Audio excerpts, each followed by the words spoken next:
para responder a questão do Ariel, realmente é que talvez não houvesse, viu, Ariel, outro caminho que não da Lei de Segurança Nacional, né? Quer dizer, queiramos ou não, o pessoal na democracia claudicou, deixou ela vigente, ficou uma gambiarra brasileira.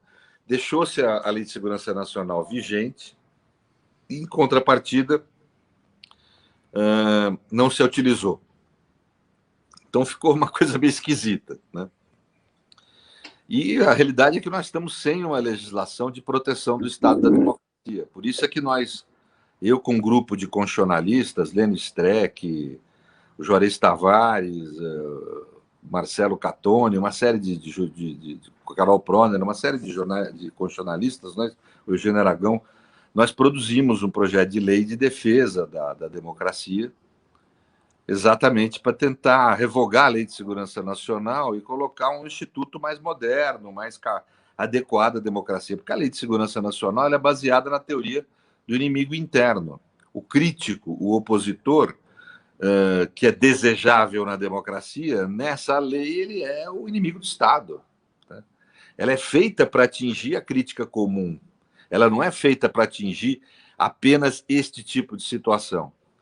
Então, acho que a única solução, talvez, que haja, eu estou sendo aqui prático, nessa altura do campeonato, é efetivamente tentarmos uma medida de controle de constitucionalidade que você mitigue os efeitos dessa lei. Já que o Supremo não vai declarar inconstitucionalidade porque em plenário aprovou a recepção dela, pelo menos que ele interprete ela de acordo com a Constituição, restringindo alguns dispositivos que são muito difíceis de conviver. Né? Agora, já indo na questão do Adriano, eu vou tentar expor um pouco, Ernesto, a minha visão da conjuntura, do que acontece. É uma exposição talvez um pouco longa, mas para tentar explicar mais ou menos como eu enxergo esse fenômeno que nós estamos atravessando hoje. Eu acho que ele tem esse ciclo histórico, um início que é pouco identificado e relacionado com ele, mas que é muito importante, que é o momento em que você começa a gerir, a gestar na sociedade isso que corretamente o Adriano usou a expressão de Hannah Arendt, né, o ralé, né, para definir, que é esse populismo de extrema-direita. Ele se inicia, a semente dele, pela pesquisa que a gente fez, está na guerra às drogas, no início da década de 90, fim dos 80, começo dos 90, quando você inicia no Brasil essa política trazida pelos Estados Unidos, que é chamada guerra às drogas. Essa política passa a produzir os instrumentos pelos quais vai se realizando no Brasil a nova forma de autoritarismo própria do século XXI. O autoritarismo no século XX ele se fundamentava, se realizava por estados de exceção, aonde se compunham governos de exceção. Assim foi com o bonapartismo, com o nazifascismo e com as ditaduras. Né? Eram golpes, eram mecanismos de acesso ao poder, normalmente de forma ilegítima, mas como no caso do nazifascismo, às vezes pela via democrática, né? E que ascendiam ao poder e estabeleciam ali um governo de exceção, ou seja, a título de combater o inimigo, né? Que normalmente era o comunista, mas no nazifascista havia o judeu também, etc., né? Mas a título de combater o inimigo, havia a suspensão do direito e das constituições democráticas e a instauração de um regime político ditatorial, autoritário. Isso houve no nazifascismo, como eu falei, houve na Europa, houve, vamos dizer, com os bonapartismos aí de Franco, de Salazar, e aqui no Brasil e na América Latina com as ditaduras militares. Esse foi o autoritarismo que eu diria que é típico do século XX. O autoritarismo evoluiu, né? Eles evoluem também, né? Assim, eles ficam mais eficientes, né? Na realidade, nunca houve um regime democrático ou um momento democrático no mundo que não houvesse autoritarismo também. São quase como se fossem dois sistemas que peleiam entre si, né? Quem fala isso é o querido Zaffaroni, nosso professor de direito penal argentino, né? Foi ministro lá da Suprema Corte. Porque o Estado Democrático de Direito convive com o Estado de Polícia, conflitando constantemente. A Gambem também fala isso, do Estado de exceção como uma inerência da democracia, mas a realidade é que sempre existiu. Só que agora, no século XXI, a meu ver, ele já não é mais, não adota, o estado de exceção não adota a forma do governo de exceção. Ele vai adotar a forma desse autoritarismo líquido que se manifesta por medidas de exceção no interior da democracia, fragmentárias na estrutura do sistema. E que, portanto, muito mais difíceis de combater, muito mais cirúrgicas, né? Mas que, vamos dizer, liquefazem um pouco a distinção entre democracia e ditadura. Em certos momentos você não sabe mesmo se você está numa democracia ou numa ditadura, quando você olha determinadas situações ou circunstâncias, né? Por exemplo, o processo contra Lula. Aquilo foi ditadura, aquilo foi democracia, né? Então, esse tipo de situação, são medidas de exceção produzidas por agentes soberanos contra inimigos, né? No primeiro mundo, a figura do inimigo básica escolhida é a do estrangeiro, que é o cunhado de terrorista. Quem escolhe o inimigo o nomeia, e ao nomear, desumaniza. É a linguagem que desumaniza, né? Então, esse fenômeno houve no primeiro mundo. Tem o Patriotic Act, as leis antiterrorismo na Europa, sempre com 3 características. Primeiro, o inimigo ser estrangeiro, é o chamado terrorista.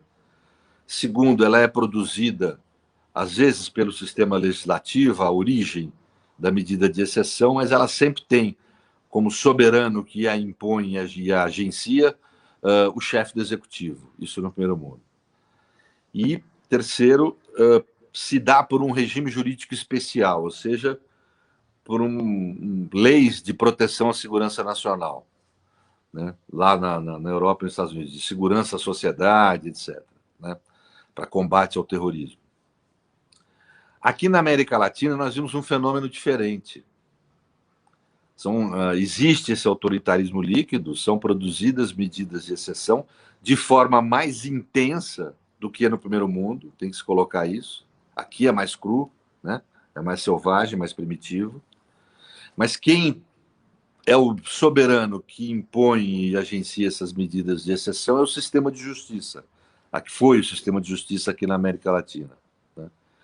Não há a criação de um regime jurídico especial de segurança nacional. Isso nós vimos agora aí nesse caso, né? Mas não há essa criação, né?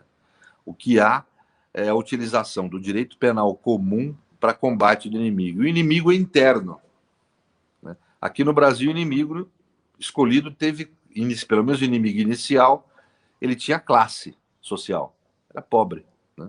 E, em geral, era negro, e, em geral, jovem, que habitava as periferias das grandes cidades. O primeiro inimigo que nós tivemos foi o traficante. Por que eu falo inimigo?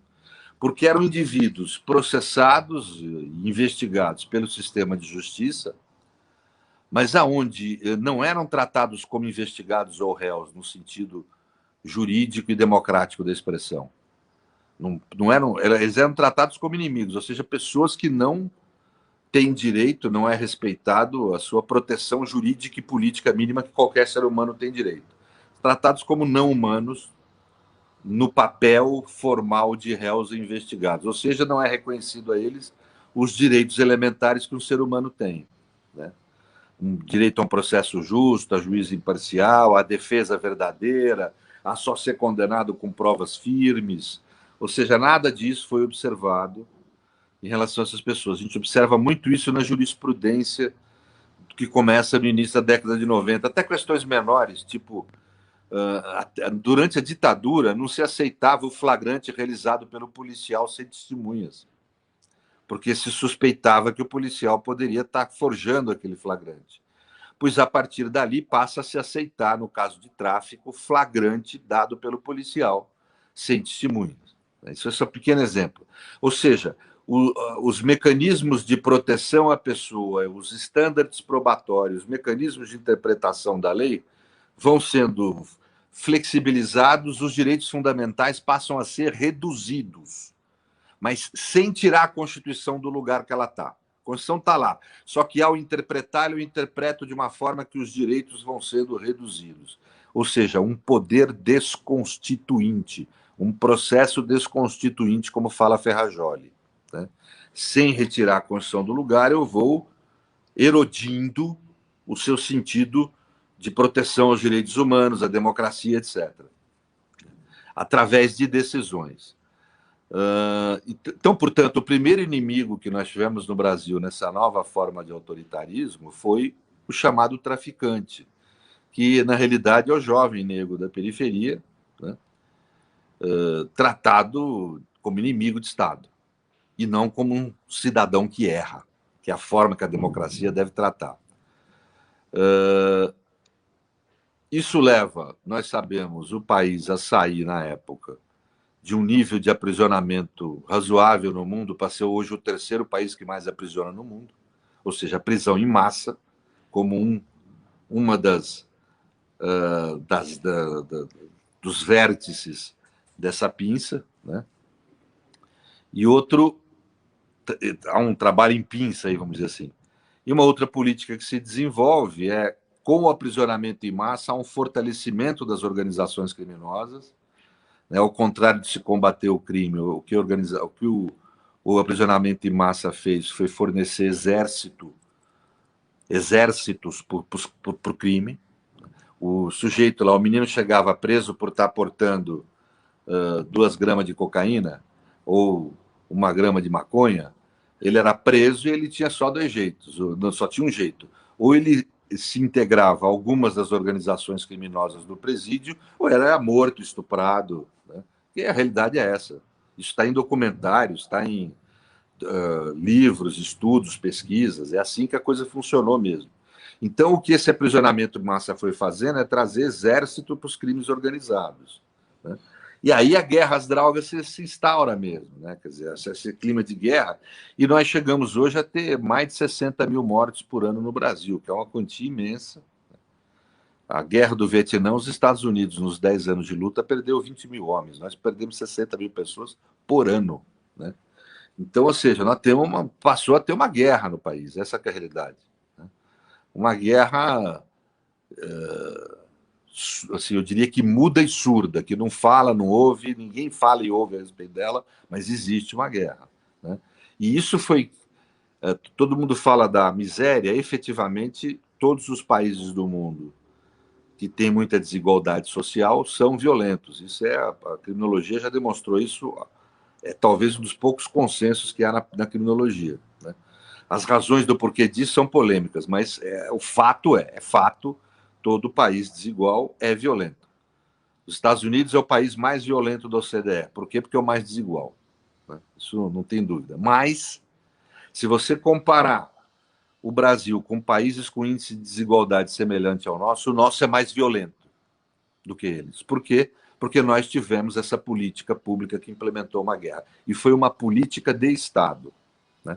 Mas ali, olha como é importante, no meio esse segundo elemento só para terminar, do crime organizado, ele gera necropolítica, uma política de Estado que usa da morte para fazer controle social, né? Isso é fato, são 60 mil pessoas por ano.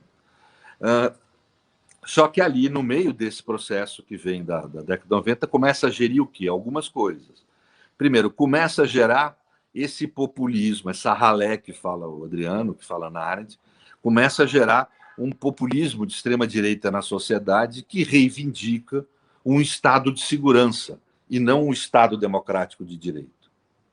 Como qualquer ralé, ela vai buscar no líder político, que pode ser uma pessoa, no caso da América Latina em geral, um estamento, como foram os militares em 64, mas vai buscar na liderança alguém que tenha uma superioridade moral, a aparência de uma superioridade moral em relação ao resto da sociedade, e força para trazer ordem e aquela coisa que o fascismo sempre exige, né? Sempre deseja, que é uma sociedade homogênea, sem diferenças internas, uma crença de que povo forte é o povo unido e homogêneo, né?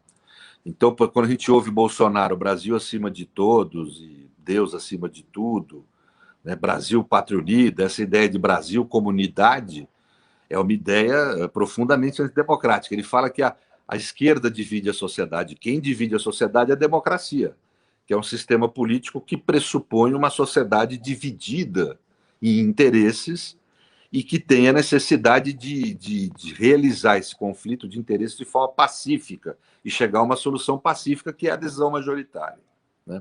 Então, a democracia pressupõe uma sociedade dividida em interesses. Mas, voltando, quer dizer, é a guerra às drogas que começa a gerir esse populismo de extrema-direita. E, mais do que isso, ela começa também a gerir uma nova técnica. É um professor de constitucional de Frankfurt, que levanta isso, Frankenthal, o nome dele, né? Que ele, vamos dizer, observa que estado de exceção, medidas de exceção, são técnicas, né? São técnicas que você se apropria dessa técnica. E ali, né, nesse momento da guerra às drogas, se cria o chamado inquérito de exceção e o processo de exceção, né? Ou seja, mecanismos judiciais que têm uma medida de exceção, que tem uma aparência de cumprimento da democracia e do direito, uma maquiagem de cumprimento da... Você tem lá tribunal, tem juiz, tem advogado, mas o conteúdo é político tirânico, de persecução ao inimigo. Muito semelhante ao que houve com Stalin nos processos de Moscou, né? Você tinha lá juiz, promotor, órgão de recurso, mas todo mundo sabia qual o resultado que ia, vamos dizer, acontecer naquele processo. Essa técnica, ela migra dessa juventude negra que habita as periferias das grandes cidades, ela migra desse mecanismo de controle social para a política, no caso do Mensalão. Eu analisei dois processos no caso do Mensalão, o de Genuíno e de Zé Disseu. São medidas de exceção. Ainda não tão intensas quanto a gente viu para frente, porque isso tem um ciclo histórico, e essas coisas vão se aperfeiçoando e vão se tornando mais violentas com o tempo, né? Mas a realidade é que, portanto, não é um processo tão intenso na agressão a direitos quanto os que vieram depois, mas mesmo assim é uma medida de exceção, porque o estándar probatório e os mecanismos de interpretação jurídica utilizados são absolutamente estranhos a uma democracia. Desculpe aqui, o pessoal telefona no celular aqui e interrompe. Mas esse mecanismo de processos de exceção, ele migra para a política, no caso do Mensalão, vai evoluindo, e na Lava Jato é que ele encontra seu ápice. Na Lava Jato há uma radicalização da agressão aos direitos, passa a se prender pessoas para confessar, né, para fazer essas delações premiadas que não são mais do que confissões, né, com mecanismos torpes. Agora a gente está vendo aí de obtenção dessas delações e tal, e uma série de outros mecanismos em que a Lava Jato se constitui como uma operação. Primeiro, ela constitui um nome de marketing, que é Lava Jato. Isso não existe no direito, né? Agora, esse nome de marketing, ele funciona muito bem como mecanismo de linguagem, porque ele possibilita a legitimação da fraude. Como que se dá isso? A Lava Jato efetivamente combateu corrupções existentes. Você pegar a Petrobras, havia corrupção na Petrobras. Não adianta negar isso. Isso é terraplanismo negar isso, né? Haviam outros mecanismos de corrupção na obtenção de verbas para os partidos políticos, né? Essas coisas existiam. Então, ela pega esses processos e inquéritos que são verdadeiros, que têm razoabilidade, e buscam neles legitimidade para realizar a persecução política.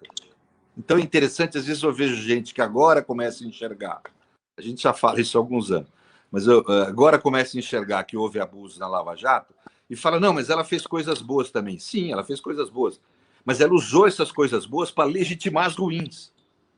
E é assim que é. Você pode ver, essa semana o ministro Barroso defendendo a Lava Jato, ele cita 5, 6 exemplos para ir contra esse momento que há críticas à Lava Jato, né? Mas nenhum do caso Lula. Nenhum exemplo que ele citou era do caso Lula. Ou seja, ele estava tratando, no fundo, do caso Lula, buscando legitimidade no político que tinha uma montanha de dinheiro. Qual que é a mensagem que passa para a sociedade? O Lula tem alguma culpa nisso, que não tem nenhum sentido, né? Mas é esse mecanismo que foi usado, esse mecanismo de linguagem e de comunicação. O Ernesto é um especialista em comunicação, sabe como isso funciona, né? Então, e até hoje é utilizado por ministros que querem, obviamente, fazer o leigo passar de trouxa. Desculpa, para mim não cola. Ele vem lá, dá 5 exemplos de casos de corrupção. Sim, são 5 exemplos verdadeiros. O que isso tem a ver com o problema do abuso, vamos dizer, das ações políticas que a Lava Jato realizou, né? Então, quais foram essas ações? Por exemplo, o processo do caso Lula, em que houve uma fraude, né? Quer dizer, porque toda medida de exceção é uma fraude, ela tem uma aparência de cumprimento da democracia e do direito, mas tem um conteúdo político tirânico, né? A aparência serve para obter, para angariar legitimidade aquele tipo de medida, né? Então, a Lava Jato começa a praticar esses processos penais de exceção, investigações intensamente. E, com isso, ela traz, vamos dizer, a luta política para o campo do direito penal comum, tratando seus inimigos como corruptos, né? E cria, com isso, fortalece aquele populismo de extrema-direita que vinha no país desde as guerras drogas, né? E aí dá um caráter político a ele. Ele passa cada vez mais a ter um caráter político, né? E a Lava Jato cumpre missões políticas muito relevantes. Consegue criar a base para o impeachment. Eu ontem postei no meu Facebook um pedaço de conversa, logo depois do impeachment, entre os procuradores, a mídia não divulgou, mas onde os procuradores falam, pronto, fomos nós que conseguimos esse impeachment. Foram eles mesmos. Está correta a análise, né? Eles criaram um ambiente no país, através da espetacularização do processo penal e da fraude, que levou ao impeachment de Dilma. Então, o pessoal fala golpe parlamentar. O parlamento foi só um instrumento. O comando do golpe foi dado pela Lava Jato. E, por último, ela cria o movimento político que dá condições de migrar do espetáculo e das ações do sistema de justiça para a política. Pega um líder marginal na política brasileira, que não era importante, marginal no sentido de estar à margem, né?